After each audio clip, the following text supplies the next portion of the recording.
Hi. If you're watching this program for the first time, I'd like to explain a little bit about how we get into our active neutral pelvis and just a little bit about the anatomy of the pelvis and how we are engaging the TA, the transverse abdominis, for all of our exercises in our program. So first, what I want you to do is take the meaty part of your palms and place that on the hip bones, where the hip bones are pointing straight forward like headlights. So not the sides of your hips, but find the bony part of the hip.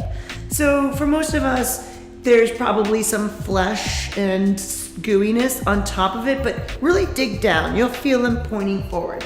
So put the meaty part of your palms on that point, and then let your fingers fall forward into the center line of the stomach.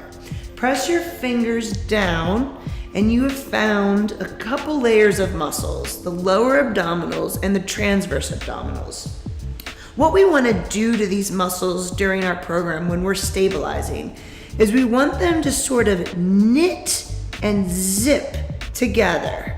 We also sort of want to feel a drawing up from the pelvic bone. So find the pelvic bone. That's the big, wide part of the bone that's right above the bikini line, or right at the bikini line, right? So that's where the abdominals kind of attach into the pelvis. So right above that, we have a lot of different muscle layers joining there, and we kind of want to engage them so that they are stabilizing the low back. This is kind of the core of the stabilization that we do for active neutral pelvis. Now, when you try this, when you put your fingers and you dig in, use your fingers, because your fingers have all sorts of nerves at the end of them, much more than any other part of your body. A lot of nerves. I don't know if it's the most nerves, but there's a lot of nerves. They're meant for feeling. So use your fingers to feel this part of your body, and then contract those muscles and see if you can get any sort of movement, even like the teeny tiniest little butterfly flutter of a movement. That's what we're looking for, is to find a conscious connection to our TA. If you're still struggling, if you're still not able to find it, consider engaging your entire pelvic floor. So the pelvic floor is like where your bathing suit covers the whole bottom area. It's the entire floor of your pelvis. So the pelvis is like a bowl. It holds all your guts. It holds all the watery intestines and reproductive organs and all the stuff.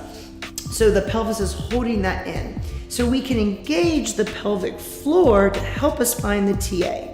For those of us who have innies rather than outies, you have rings of muscles, right? You know, the innie contracts, obviously, for childbirth and other things, and it can also contract. So if you engage your Kegel or your Kegel exercises and just keep thinking of those rings clenching up and up and up, and put your fingers in the TA, a lot of people find that helps them find the TA. That by engaging their Kegels and their intervaginal muscles, that they can kind of get a hold on their TA. For outies, I've also heard that it's very convenient to engage the perineum and then think about that working up to the TA. I've heard that's actually quite helpful for people who have outies instead of innies.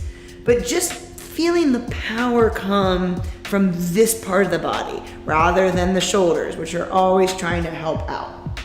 So if we can keep the engagement here, down here, then we can relax these upper abs and make sure they're like nice loose jello, and then feel the shoulders melt open and relax without letting go the engagement of the TA and the pelvic floor. That's where we want to hold. Everything else wants to be relaxed. So keep practicing this. It's a little weird at first, but believe me, you are stabilizing your entire spine by keeping working on this. Good luck.